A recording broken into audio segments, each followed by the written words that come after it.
Hey guys, tonight we journey back to one of the most grim and bewildering chapters in early American history, Colonial Jamestown. Picture this.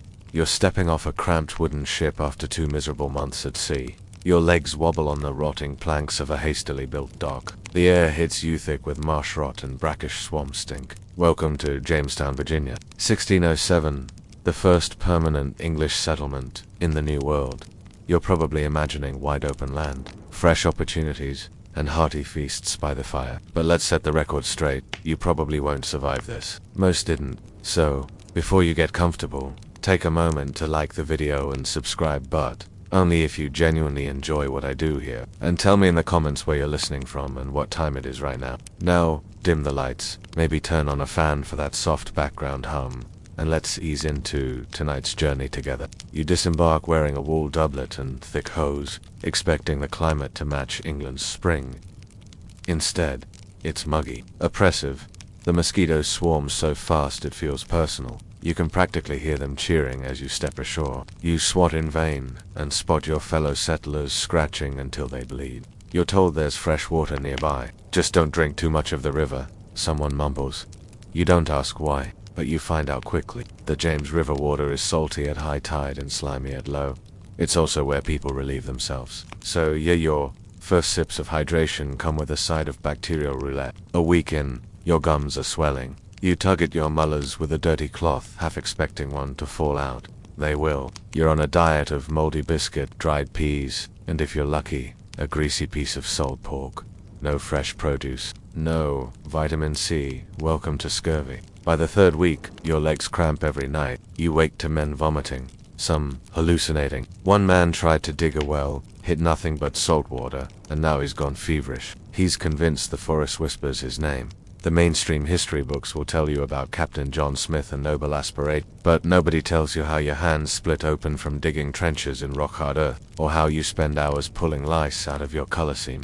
Because no one's bathed since Plymouth. The shelters aren't much better. You huddling crude Dorban wattle shacks that leak during the night storms. They're built fast and badly. When one collapses, a man's leg snaps like kindling. There's no doctor, just a surgeon who uses the same knife for fish and flesh. And rumor has it, he's partial to brandy before operations. At night, the fires smoke but never quite warm you. The damp creeps into your bones. You cough. A lot. Everyone does. It echoes across the settlement like a chorus of dying birds. The cough isn't just a cold, it's the bloody flux You lose water faster than you can drink it. Your chamber pot is a war zone. And privacy, that's a joke. You squat behind brush, praying no one's watching and that whatever rustled the leaves isn't venomous. You start counting the dead. The man who brought his wife, she didn't last 5 days. A boy who came with a priest fell face first into a ditch and never got up. Within the first month, a third of the original 100 settlers are gone. The colony was supposed to be temporary until England sent more supplies, but England is distracted. There are delays. You ration harder. You start bartering rat meat and old boots. Someone chews leather straps for the salt. Someone else roasts a dog. And just when you think this can't get worse, someone accidentally sets fire to a food store. Not that there was much to burn. A half barrel of meal. Some wormy oats. The flames eat through the palisade wall. Sparks catch on the shanties. You try to stamp them out with bare feet. Later, the survivors sit in silence. No singing. No praying. Just wheezing.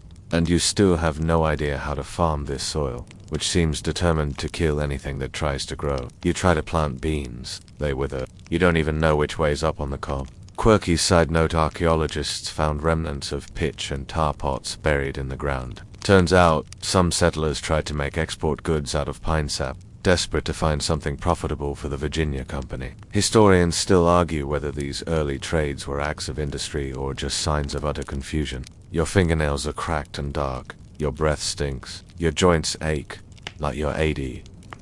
And now they want you to help build a fort. With logs. Without nails. In the rain, you drag yourself out of your leaking hut just after dawn. The air is heavy, warm already, and smells of moldy canvas, burnt wood, and something else sweet and putrid. It takes you a second to realize it's the scent of something rotting nearby. Maybe a man. You trudge toward the meeting point, near the fort. You're handed a shovel that's more splinter than tool and told to dig a new drainage ditch around the settlement, to keep the miasma out. Someone says, as if stink alone caused disease. You glance at the shallow ditches already dug to gained pools of mosquito larvae wriggling like cursed soup. Within minutes, the backs of your knees are a feast. The mosquitoes don't care about your sleeves or your boots especially, because your boots are falling apart. Jamestown was built on marshy land, the kind of ground that never quite dry. Your leather soles suck in wet soil like sponges. By week 3, the seams peel open like fish gills, and that's not even the worst of it. The mood in the camp, it's sour. Suspicion brews faster than rain puddles. One man's caught hoarding salted cod in a chest lined with fabric. Another's accused of communicating with the natives, which here means he waved at someone while gathering firewood. Shackled to a post in the sun. No shade, no water, not even a crust of bread. You stare as flies gather on his shoulders. Mutiny is never far. These aren't all hardened frontiersmen. Many are gentlemen's sons, company recruits, hired for brawn, not brains. Tempers boil fast. Once, a man refused to share his musket during guard duty. He ended up with a shovel to the face. Captain John Smith writes a lot about leadership, but he's barely holding it together. At one point, he threatens to hang anyone who doesn't work. Not metaphorically, literally, rope and all. Historians still argue whether these power shifts were structured or chaos in slow motion. Either way, you don't argue. You nod, you dig, you pretend your fingers aren't bleeding under your gloves. Then comes the rain. Not gentle drizzle, torrents. Monsoon-like sheets that hammer the roofs and flood the ditches you just dug. Your skin, already cracked, begins to peel. You catch a glimpse of yourself in a basin. Your lips are gray. Your eyes read. The mud is a permanent feature now.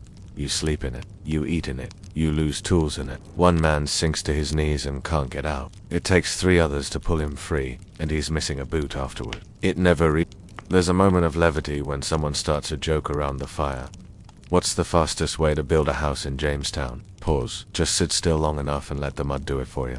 You laugh, dryly. It's not funny, but it beats weeping. The surrounding forests taunt you. There's food in there, probably deer, turkeys, rabbits, but also the unknown. And known, the Powhatan Confederacy. You're told not to wander without a musket, but your group has only 3, and 2 of them misfire in damp weather. You hear tales. A man went out for herbs and never came back. Another claimed he saw a firelight in the trees. He followed it and came back with an arrow in his thigh.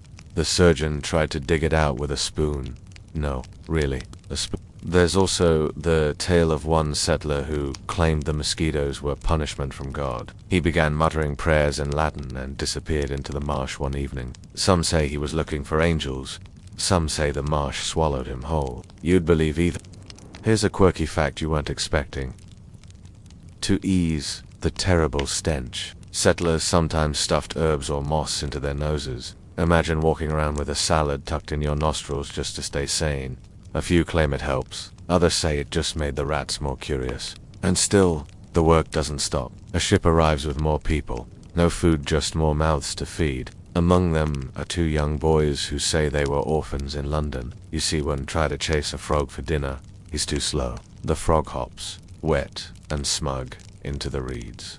When someone is caught stealing, punishment is swift. A man had smuggled extra bread. Smith ordered his shirt stripped and had him tied to a tree. 10 lashes with a whip. You don't watch, but you hear it. Each crack echoes through camp like cannon fire. Despite it all, a few still believe. They talk of gold, somewhere inland, just a short trek through the woods. It's there. They whisper over their bean rations. Spain found theirs. Ours is waiting. These gold seekers are either mad or visionary, or both. You don't have the strength to argue. And yet, as you lay down that nightmare-drapped belly grumbling, skin on fire, you whisper a small hope that tomorrow might not be worse. That maybe, just maybe, there'll be something to eat that didn't crawl out of a ditch. The sun breaks through the fog the next morning, but you're not fooled. That heat means the flies will be back, and the smell will rise with them. Still, something stirs in the camp. Not hope Jamestown is fresh out of that but motion. You're being sent to the edge of the forest, to trade. The Powhatan Confederacy controls nearly all the surrounding territory. They know the land, the seasons, and the animals. You don't. The plan is to exchange beads, trinkets, mirrors, and copper bells for corn, squash, maybe even fish. You're handed a woven bag filled with small treasures and a few beads the size of your fingernail. Try to smile. Someone tells you, You approach with 3 others, arms high, empty. You walk slowly, each step forward in silence. Through the trees, a figure appears. Then 2 more. They are still, calm, and absolutely not smiling. These men don't flinch as you near. One has a painted line across his chest, another wears a necklace of claws. They look like they know exactly how to handle you. A small fire crackles between you. Your captain offers gifts. The lead pouter kneels slowly, picks up a mirror, and studies his own face. No words, no warmth. Then down at the beads. He doesn't touch the copper. The silence stretches until you hear it. No corn. Simple. One of your men protests. He gestures to the beads. The Powhatan man doesn't even blink. Yor freezes 2 of his companions notch arrows, raising them just enough to let you know they're serious. This isn't a negotiation. This is a warning. Historians still argue whether these early trade failures were due to cultural miscommunication or sheer colonial arrogance. Probably both. After all, your group is desperate, but you've offered what amounts to party favors in exchange for real survival. Eventually, some trades go through. Not here, not today, but elsewhere. Squash, maize, even deer meat. But it's inconsistent, fragile. One bad gesture, one lie, and the whole thing collapses again. That evening, Smith retells a story that makes the rounds. How he was once captured by Powhatan warriors and taken to their chief. How Pocahontas, the chief's young daughter, threw herself across his body to save him from death. It sounds romantic, maybe even heroic, but you weren't there. And historians, they still debate if it happened at all, or if Smith just loved telling a good tale. Some suggest it was a staged adoption ritual, a symbolic act that Smith totally misunderstood. Either way, it doesn't help you tonight. Your food supply is thinning again. You boil leather scraps twice to soften them. You try eating acorns, but quickly learn the hard way. They need special treatment, or you'll spend the next 2 days groaning into the weeds. Here's a tidbit most people don't know. Early settlers once tried to plant English peas here. Peas. As if the soil of the Virginia Tidewater cared about your English nostalgia. The crop failed. Miserably. There's another meeting with a nearby group, this time led by a settler named Gabriel Archer. It goes better for a while. Corn is exchanged. Hands are shaken. Then someone jokes about land ownership. The air shifts. Spears reappear. The meeting ends quickly. You start noticing a pattern. Whenever someone mentions property or boundaries, tensions spike. You see the mistake. This land was never empty. It had its own rules, its own caretakers. And now your people are acting like planting a flag makes it yours. One night, a new voice arrives in camp. A man with wild eyes and a crooked smile claims he knows a safer trade route. We just need to head upriver, he whispers. The tribes there are friendlier. He leads a small party out the next morning, to return bloody quiet. They don't speak for a long time. Then one simply says, "It was a trap." You never see the guide again. And yet, people keep going. You included, because you have no choice. Some days, you get lucky. Dried fish, squash, even fruit. You once hold an actual apple in your hand. You stare at it so long someone jokes you're courting it. There's a rare evening where the fire is bright and your belly isn't hollow. You sit with others, passing around a small jug of something vaguely alcoholic. It burns your throat, but lifts the mood. Someone tries to play a tune on a wooden flute. It sounds like a dying goose, but you smile anyway. And then just before sleep you hear it. A soft whoop in the distance, then another. The forest answers, and you remember, nothing here is quiet for long. The air shifts.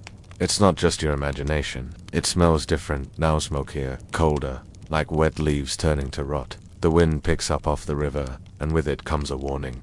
Winter is near. You've survived the summer sickness, the mosquito war, and the swampy stew of but now, you enter the phase that later generations will simply call the starving time. Sounds poetic, doesn't it? It's not. You wake up one morning and see your breath in the air. Someone coughs beside you, dry and hacking. The corn you traded for is gone. The fish traps are empty. The nearby Powhatan villagers no longer entertain your beads or desperate smiles. They've retreated deeper inland for their own winter preparations and, frankly, who could blame them? The supply ship from England, delayed. Again, something about storms, or pirates. Or maybe the investors just forgot about you. You try to stretch the little food you have. Flour becomes paste. Salt pork becomes memory. Your group stews tree bark. Literally. Boiled pine bark. It tastes like regret and smells like sadness. Soon, you're cooking shoe leather. Real talk. Boiling your boots.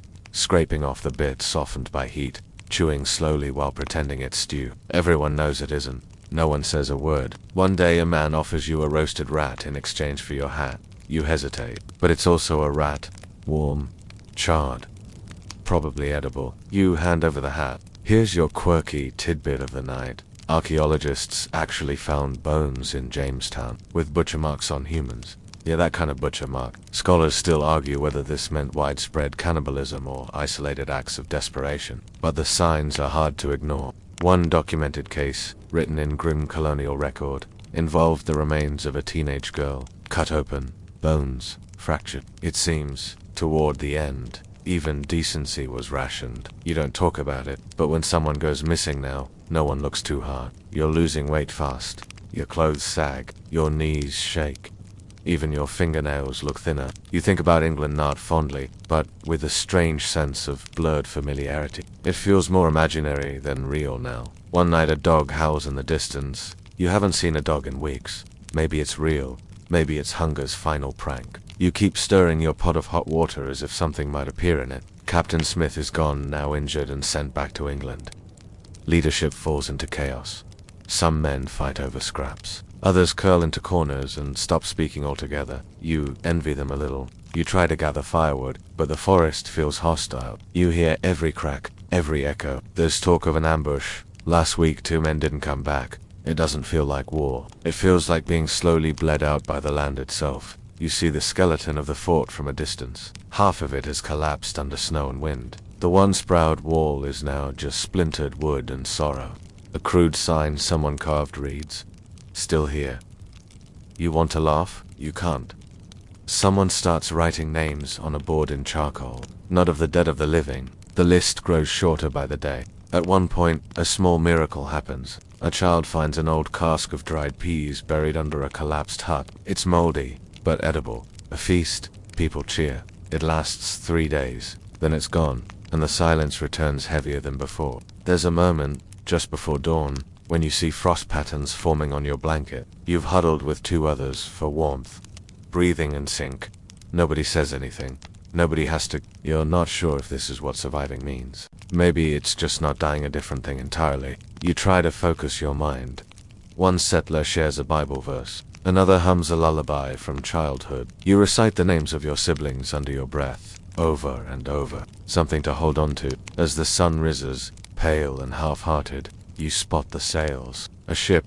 Not an illusion this time. Food, clothes, new settlers, bright-eyed. But still supplies you cry. You're not even embarrassed. You're too empty for that.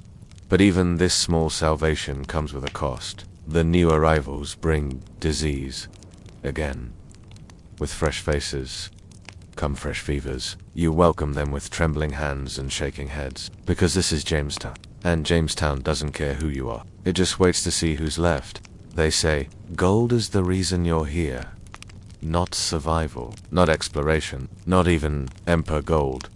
That elusive, glittering, shimmering phantom that drove men across oceans, made kings fund insane voyages and left entire civilizations in ruins. And here you are, freezing, starving, and chewing boiled leather because someone back in England thought there'd be gold in Virginia. You're sent out one morning with a group to dig, not for food, not for shelter, but for shiny dirt.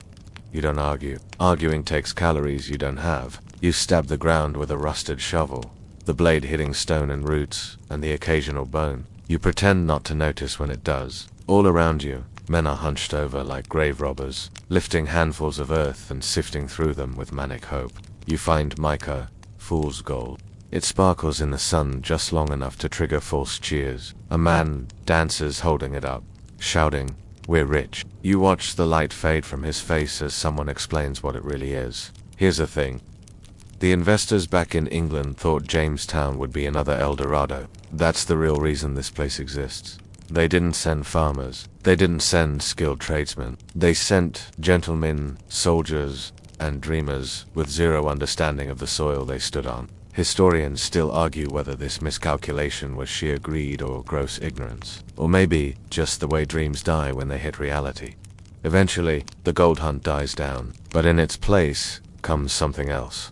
A plant, tobacco. You first hear of it from a settler who's returned from a nearby Spanish colony. He shows you the dried leaves, rolls one tight, lights it with a glowing ember, and inhales deeply. He closes his eyes. You watch as his shoulders relax for the first time in weeks. Soon, everyone wants a puff, including you. It tastes harsh, earthy, but it clears your head maybe just enough to forget what you're eating for dinner. Then comes the idea.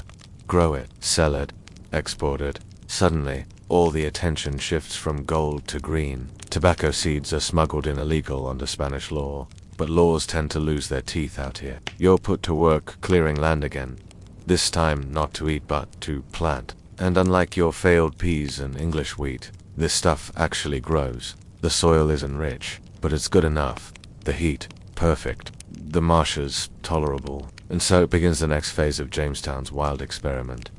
Becoming a plantation colony. Of course, nobody tells you what's coming next. That this labor-intensive crop will eventually rely on indentured servant, and then enslaved Africans to fuel the empire's lungs. For now it's just you and a hoe, your hands cracked and sunburned, your back locked into a permanent stoop. Quirky fact at one point, colonists were paid bonuses in tobacco. Not coin, not food, leaves. You can't eat it, but you can trade it. And if you live long enough, you might even buy a goat. There's something almost cruel in how fast tobacco starts working. It brings stability.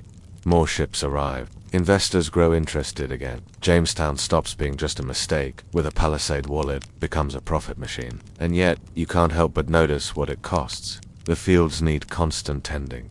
Your hands are never clean. The soil erodes faster than it replenishes. Each planting season strips the land a little more. You meet new settlers arriving now, full of hope. You don't say much. You just hand them a shovel and wish them luck. The mood in camp shifts. There are still deaths, still hunger, but now there's also hierarchy.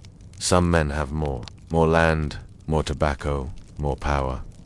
The rest, they dig. Jamestown, in a twisted way, is becoming something real. But it's not the utopia from the pamphlets. It's not gold-paved streets and Sunday roasts. It's a brutal machine greased with sweat and failure. You plant rows of tobacco while watching others die of fever in the shade behind you.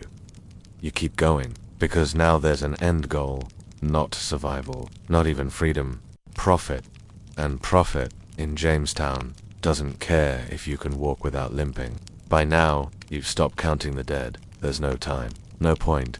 The graveyard behind the chapel swells with wooden markers, many without names. New faces arrive just as others vanish, some to disease, some to the forest, some simply to exhaustion. The only constant in Jamestown is change and decay. The year is 1610.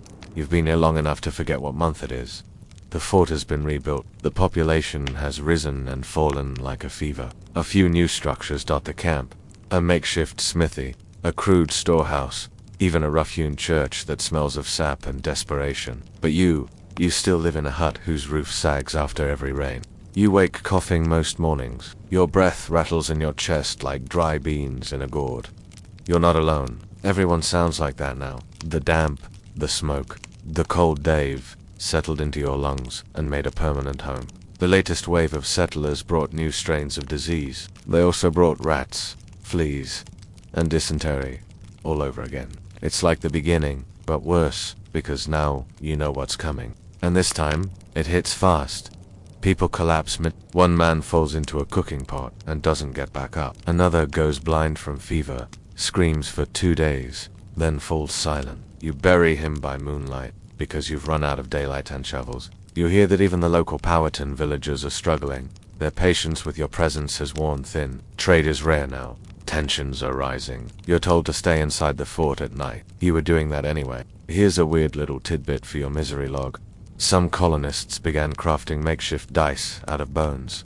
Literal bones. Just something to do while waiting to die. Gambling, even with nothing at stake, gives them the illusion of control. One man bets the corner of his blanket. Another wagers his rations knowing full well he won't live to eat them. Historians still argue whether this era of Jamestown was one of total societal collapse, or if it was simply a grotesque version of endurance.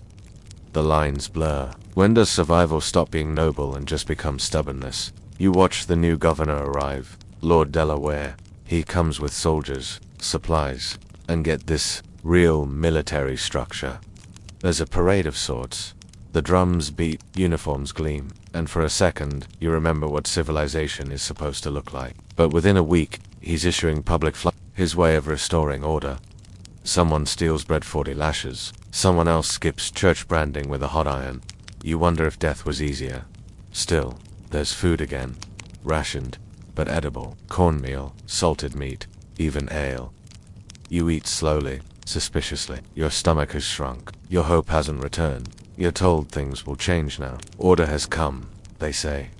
We'll build a real colony now. But as you sit outside that night, staring into the fire, you think about what you've seen. The starvation, the cannibalism, the buried children, the fake gold, the dead dreams, the bootsing boiling water. You wonder if Jamestown was ever meant to survive, if the real story is that it simply refused to die. Your body aches, your fingers shake, your skin is weathered beyond your years. But you're still here. You rise the next morning, step out onto frost-covered ground, and start the fire again, because that's what Jamestown taught you. Keep moving, keep breathing, don't look back, wind down. So now, as the sun slips gently behind the trees, and the echo of those desperate voices fades into the background, take a breath. Let go of the cold, the hunger, the heartbreak. Let it all wash away like the tide in the James River. You're no longer chewing bark or trading copper bells for corn. No more sleepless nights under dripping roofs. No more watching friends slip into fever or soil giving way under your boots. It's over. Let the flickering firelight dim in your mind. Let the sounds of distant drums and mosquito hums dissolve into the quiet hush of nighttime. Imagine now, instead, the soft rustle of a breeze through long grass, a safe cabin, the echo of laughter instead of coughs, a steady roof, dry clothes, and a peace your weary heart has earned. History remembers Jamestown as the beginning of something, but for you, it was an ending too. An ending to innocence, to illusions, to certainty. Yet, in surviving it, an imagination, you've touched the raw edge of what it means to endure. So rest, now. You've made it back. You've seen the worst of the old world, and somehow, you're still breathing. Let your muscles unclench. Let your eyelids grow heavy. You are warm. You are safe. You are home. Good night, traveler of time.